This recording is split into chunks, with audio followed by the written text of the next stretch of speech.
Bonjour Armel. Bonjour. Merci de nous accueillir ici dans les locaux de permispascher.fr, donc l'agence de Cholet. Alors moi j'ai beaucoup de questions, que ça soit à titre personnel, pour avoir passé le permis un peu comme beaucoup de Français bien sûr. Déjà, permis pas cher, c'est quoi on va dire? C'est une auto-école classique, comme n'importe quelle auto-école, sauf qu'elle s'appelle permis pas cher, tout simplement. On a essayé de mettre au juste prix le permis de conduire, donc d'où son nom, permis pas cher. D'accord, donc pour le coup, le permis est pas cher, c'est le cas de le dire, mais comment on s'y prend? Parce qu'effectivement, un permis aujourd'hui, en moyenne, on disait 1400, 1500 euros, sans compter les heures de code, bien sûr, parce que ça, c'est toujours déduit des fameuses heures de conduite, l'heure pratique. Comment on fait pour s'y retrouver, pour être beaucoup moins cher que les concurrents? Y a-t-il une recette, même si vous n'avez pas tout nous dévoilé, mais au moins quelques petites clés, admettons? Alors, permis pas cher, c'est un concept qui a été créé en 2012, donc par Guillaume Vric, qui est le président directeur général du groupe Permis pas cher. Il a commencé à créer ses auto-écoles sur l'île, donc dans le nord, et après, il a fait un concept qu'il a mis en franchise pour pouvoir développer le permis de conduire. On est fort donc de 37 agences, il y a à peu près 250 moniteurs dans le groupe. Donc, ce qui fait que effectivement, quand on négocie les voitures ou quand on a l'appui du groupe. Donc, effectivement, par rapport à quelqu'un qui est indépendant, qui est tout seul, qui va louer sa voiture. Donc, effectivement, on achète groupé. Ouais, c'est le massif qui permet effectivement de pouvoir réduire les coûts. Et comme vous venez de le dire, donc vous avez des moniteurs en intégré, ce qui n'est pas le cas de beaucoup de solutions pas chères, où souvent les moniteurs sont souvent en profession indépendante, on peut dire. Donc c'est quand même aussi un avantage à la fois pour les élèves, parce qu'ils savent qu'ils peuvent retrouver les mêmes moniteurs, le même suivi. Donc c'est quand même un avantage à peu près partout, mais avec un prix beaucoup moins cher. Tout à fait. Tous nos moniteurs sont salariés. Tout le personnel qui travaille chez Permis Pas Cher est salarié de l'auto-école. Donc, il y a des sociétés. Donc, ils sont salariés d'une société ou d'une autre. Mais tous les moniteurs, tout le monde est salarié du groupe. Très bien. Et au niveau du taux de réussite, il n'y a pas, j'imagine, une différence par rapport à une auto-école traditionnelle. C'est plutôt dans le positif, on va dire. Alors, sur le bureau de Cholet, je crois qu'ils doivent être à peu près à 65% de réussite, ce qui est raisonnable. La moyenne, c'est pareil, 55-60. Alors après, vous avez des auto-écoles qui ont des taux beaucoup plus élevés, puis vous avez des auto-écoles qui ont des taux aussi beaucoup plus bas en réussite. Donc après, ça dépend du jour de l'examen, puisque comme on dit aux élèves, le jour de l'examen, entre le stress, entre la peur de mal faire ou de pas bien faire, il y a des fois, il y a des échecs qui sont pour des petites choses qu'ils n'ont pas fait pendant leur formation et qui le jour de l'examen, ça fait que ça chute. Et qui plus est, en plus, il y a beaucoup moins d'examinateurs, donc c'est plus compliqué pour repasser, on va dire, le deuxième examen. Donc j'imagine que vous mettez positivement la pression pour que le taux de réussite, bien sûr, soit haut et qu'il l'ait du premier coup. C'est le but. Tout à fait. Donc, ce qu'on fait dans nos auto-écoles, c'est qu'on fait ce qu'on appelle un examen blanc. C'est-à-dire qu'un élève qui a eu les moniteurs, donc il y a sur Cholet, par exemple, ils sont deux moniteurs, une monitrice, ils n'ont pas le même moniteur qui va faire l'examen blanc. Donc, un examen blanc, c'est exactement comme un permis blanc, et on leur demande d'avoir 24 points sans note éliminatoire pour qu'on puisse les présenter à l'examen. Parce qu'on sait que le jour de l'examen, entre le stress, les notes chutent un peu comme le bac, quand on fait les bacs blancs, quand on a le bac, on sait que effectivement avec le stress, c'est l'examen prévu. Donc dans l'ensemble, quand ils ont leurs 24 points sans note éliminatoire, c'est rare qu'ils aient un échec le jour du permis, mais ça arrive, comme n'importe quel examen. On ne sait jamais. Et j'imagine qu'en ce moment, vous mettez beaucoup l'accent sur les boîtes automatiques, les voitures électriques notamment. C'est un peu un axe peut-être d'avenir pour permis pas cher, mais pas que, bien sûr. Alors, la boîte automatique, effectivement, il y a beaucoup de demandes, que ce soit pour des gens qui ne veulent pas passer en boîte manuelle, mais ça peut être aussi pour des gens qui ont besoin d'un permis rapidement. Donc, on a eu, par exemple, le cas d'un élève qui est arrivé à Noël l'année dernière, qui repartait en déplacement à l'étranger, qui avait besoin d'un permis impérativement pour son employeur. Il avait un mois, on lui a conseillé la boîte automatique Et il a passé son code en 10 jours, il a passé ses leçons de conduite et on lui a annoncé, il était déjà reparti en Chine, qu'il avait son permis en boîte automatique et c'est ce qui est effectivement le plus rapide. L'avantage de la boîte automatique, c'est que quand vous avez un permis de conduire boîte automatique, il faut attendre 3 mois avant de pouvoir demander une transformation en boîte manuelle. C'est les leçons de 7 heures, je crois. 7 heures minimum obligatoire. Dis bien toujours minimum. Vous avez des élèves qui vont avoir besoin de 7 heures, puis vous avez des élèves qui vont avoir besoin de 8, de 9 ou de 10 pour pouvoir travailler la boîte de vitesse.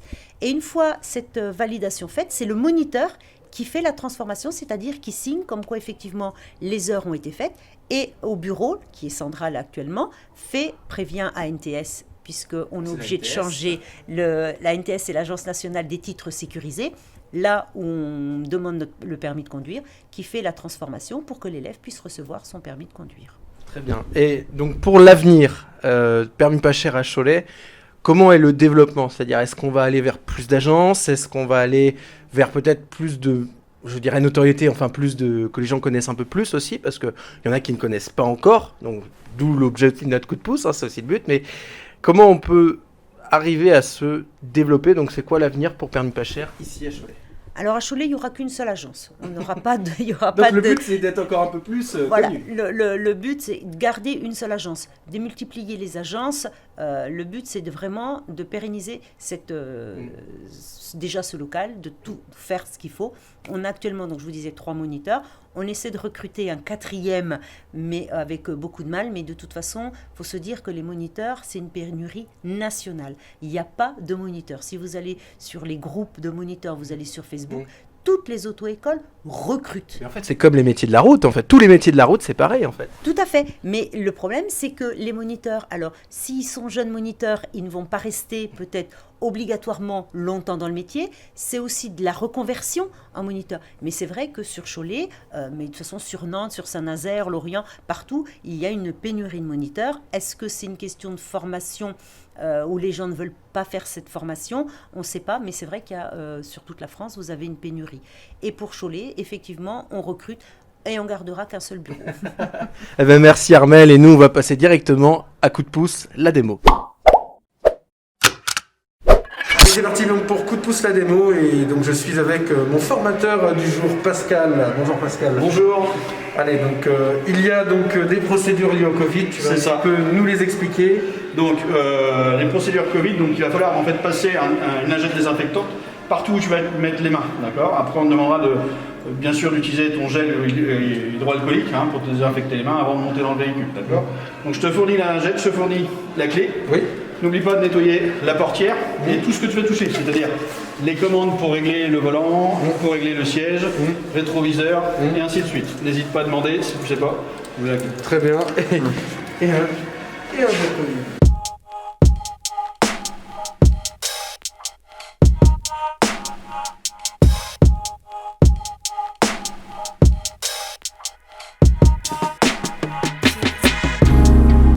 Très bien, n'oublie pas que la ceinture c'est en dernier, on finit par la ceinture, ça compte à l'examen, l'installation fait partie du permis. Okay, donc au code on vous apprend l'ordre, donc essayez de bien respecter cet ordre-là. Très bien, parfait.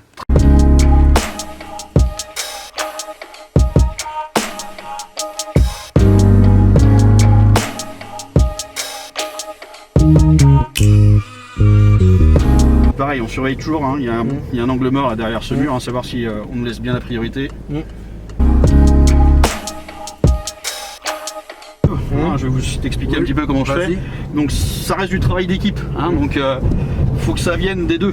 Si l'élève il a des questions à poser, je l'invite à poser des questions, il n'y a pas de questions bêtes, mais il ne faut pas rester dans le doute, c'est ce que je leur demande à chaque fois. On va prendre toute direction s'il te plaît. C'est compté aussi à l'examen, de plus en plus, l'examen a évolué vers l'éco-citoyenneté, c'est-à-dire faire attention aux autres, ça passe aussi par l'écologie.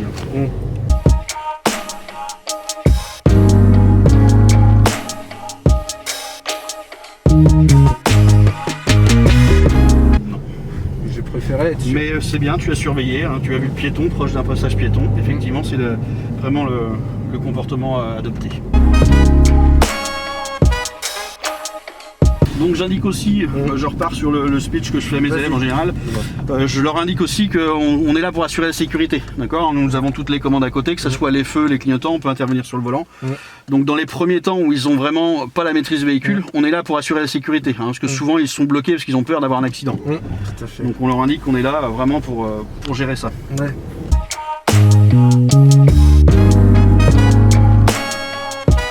Donc petit rappel, donc quand ton feu va être vert, le feu piéton sera vert. S'il y a des piétons qui désirent s'engager, ils seront prioritaires, d'accord.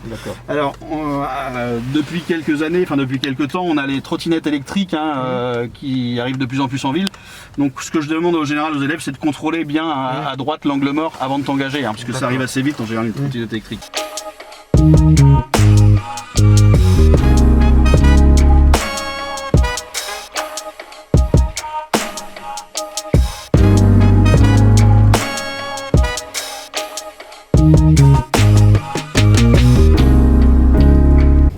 Donc voilà, le départ de l'examen du permis se passe à notre droite.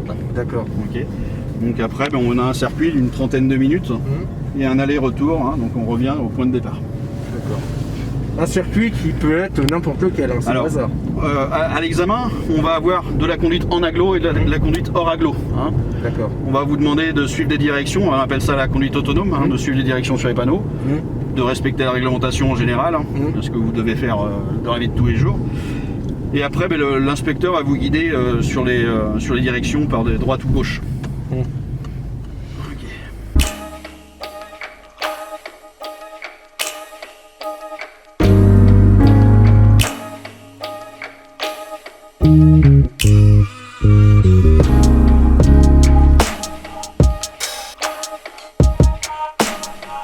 Plus de 3 ans que tu as ton permis, ça va te rafraîchir un peu la mémoire, de demander un demi-tour entre les trottoirs.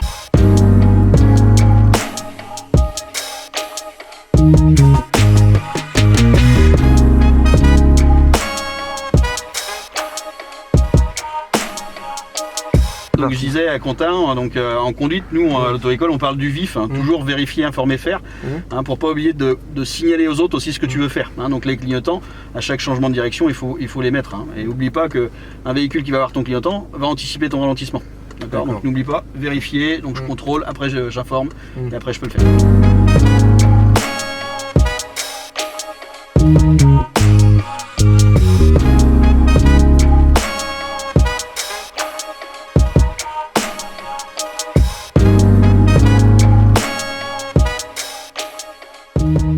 Puis après c'est pareil, il y a aussi des astuces pour pouvoir faire un peu plus d'heures des fois hors auto-école, c'est le centre de formation des moniteurs aussi. Oui. Ça peut être un bon truc pour voir d'autres styles de moniteurs, et parce que je l'ai fait donc je parle. Ah oui, non, mais nous c'est comme ça qu'on a été formés, on a été formés avec de vrais élèves au permis.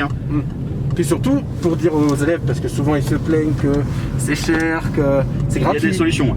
Et même maintenant, de toute façon, même sans aller par là, il y a des aides. Le compte CPF, Pôle emploi, il y a plein d'aides. Permis à 1 euro, pardon. Oui, le permis à 1 euro, ouais. Alors après, il faut que l'auto-école soit agréée.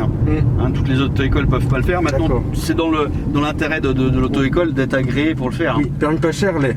Permis pas cher, on l'est. On a tout fait. Nous, c'est vrai que on est souvent comparé à d'autres enseignes, mais on est au même titre qu'une autre auto-école. On a les mêmes réglementations.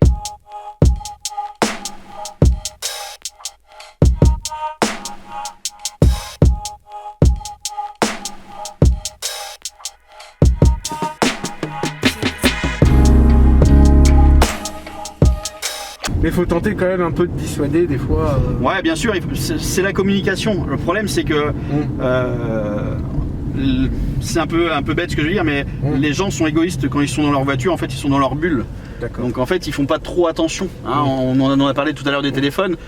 Maintenant, on sait que les véhicules sont tous pratiquement équipés du Bluetooth. Il y a de l'écran. Ça peut être simplement la radio ou une discussion. Tu vois, depuis tout à l'heure, on discute. Juste une discussion, ça permet. Enfin, ça te fait perdre un peu d'observation. La preuve.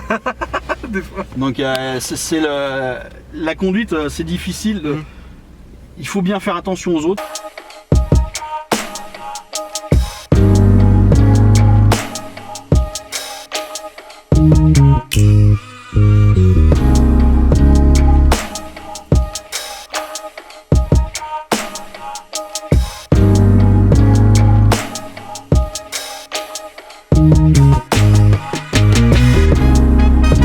prends comme élève. Ouais. C'est gentil. Attention au passage piéton, on s'arrête avant s'il n'y a pas la place. Élève leçon perfectionnement, oui. On le fait. Ah, la preuve. On le fait à l'auto-école, on fait du perfectionnement pour les gens qui ont un doute sur les ronds-points, qui ont eu des D'accord. frayeurs. Là j'ai eu le cas d'une élève, sa soeur elle a eu un accident. D'accord. Donc je lui ai conseillé, je lui ai dit viens nous voir après pour se remettre. Ou ceux qui veulent faire par exemple, de la formation, on parlait de formateur en off, Ouais. ça peut être ça aussi. Ça peut être perfectionné pour un peu se préparer à... Alors de toute façon en général ils vont le faire Oui. sur le centre de formation. On est corrigé avant d'être formé. Hein.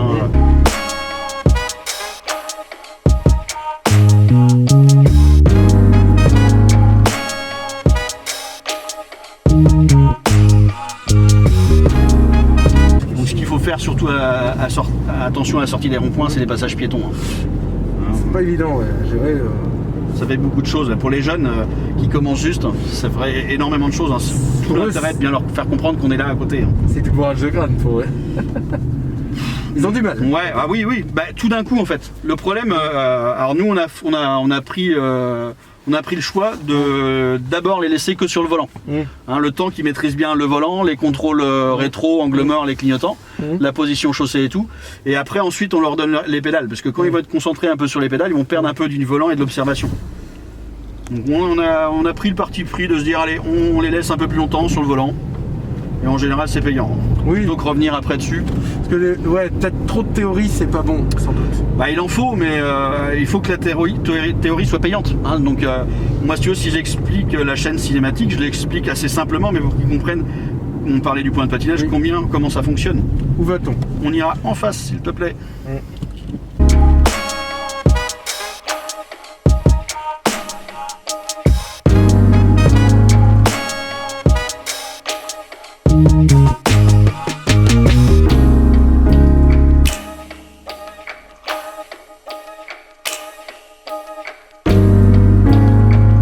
Alors je donne pas tous les noms de rues aux élèves parce que ça fait un peu trop dur à lire pour les élèves. Par contre les directions, ouais, centre-ville, Sacré-Cœur, là c'est des directions qui pourraient être données le jour d'un examen.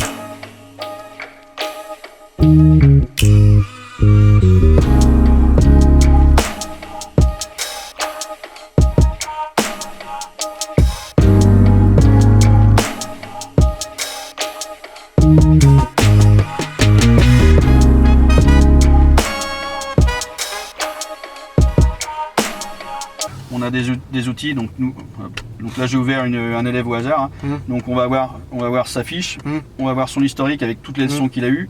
Après on va voir ses compétences, donc on a plusieurs compétences en permis, hein.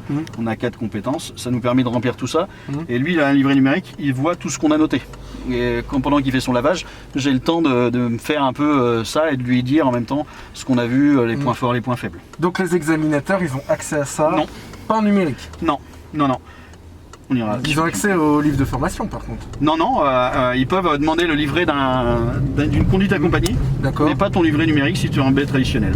D'accord. Pas ton livret. Oui, ton on ira à truc de gauche. formation. Ouais, c'est ça. D'accord.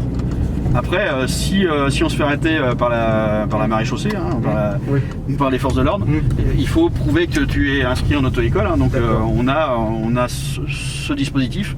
Nous, et comme toi l'élève, tu auras ton dispositif. D'accord. On va se positionner sur le haut parking là-bas.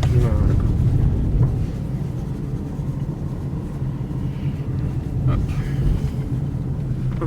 Le problème avec le stop, c'est... Ouais, il n'est pas souvent noté. Non, il est mal noté. Mais heureusement qu'ils l'ont fait d'ailleurs. Ouais. Parce que... Et on ira à gauche, on va Ouais. rentrer sur le parking. Très bien. Je vais te laisser manœuvrer, je vais te Oui. demander de mettre le véhicule en marche arrière hein, Oui. pour faciliter le départ de l'autre élève. D'accord.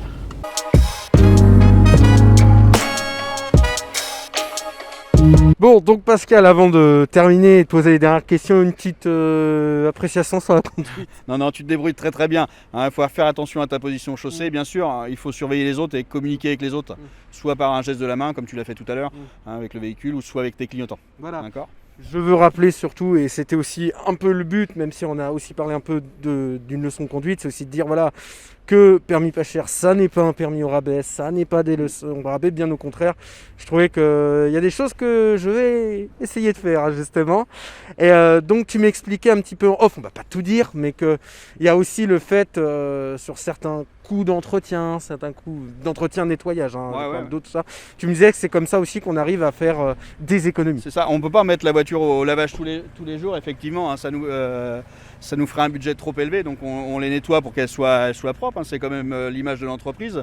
Donc on fait des nettoyages, que ce soit intérieur et extérieur, mais on ne peut pas y aller toutes les semaines. Ensuite, après le fonctionnement de l'auto-école, ce qui nous permet de tirer les prix, on va dire, c'est qu'on est c'est un grand groupe. Donc il y a plus de 40 auto-écoles permis pas cher en France, hein, situées à peu près sur tout le territoire. Et on prend beaucoup d'élèves. On a beaucoup d'élèves, donc c'est vrai qu'ils sont un peu restreints au niveau du nombre d'heures par semaine. Ça les permet aussi de bien suivre eux leur planning et nous le planning aussi. Hein, mais c'est comme ça qu'on tire les prix. Et puis rappeler que ceux qui passent notamment leur permis en candidat libre, je prends l'exemple d'Ornicar, ils ne pourront pas avoir une place, que ce soit dans n'importe quelle auto-école, puisqu'ils ont déjà leur place. C'est ça. En fait, ils vont réserver eux-mêmes leur place. Hein. Ils ont quand même un niveau à avoir. Hein. Donc Ornicar a quand même des enseignants de la conduite. Hein. C'est quand même réglementé. Ça reste des enseignants. Ça reste des enseignants. Hein. Ça a été réglementé donc pour le faire. Mais effectivement, ils ne pourront pas se rabattre sur une autre auto-école. Ils ne peuvent pas avoir 2 places d'examen. Oui. Hein. Donc non, c'est ça. Donc voilà. Donc pour retrouver bien sûr permis pas cher, ça sera anciennement rue du Commerce, voilà. Mais ça l'est toujours, je crois, sur cette partie-là. Voilà, cette partie-là, ça l'est toujours. C'est le parvis Jean-Paul II que je pensais à côté. Et bien sûr sur Internet, les réseaux sociaux, on parlait tout à l'heure. Facebook, d'auto-école, Facebook permis pas cher, Cholet, ouais. Et Instagram. Et Instagram, ouais. Donc n'hésitez pas à aller voir, n'hésitez pas à prendre des contacts si vous aussi vous voulez passer votre permis de conduire et surtout un permis pas cher. Ouais. Voilà, pour conclure. Merci à tous de nous avoir regardés et puis on vous dit à très vite pour un nouveau coup de pouce. Allez, à bientôt.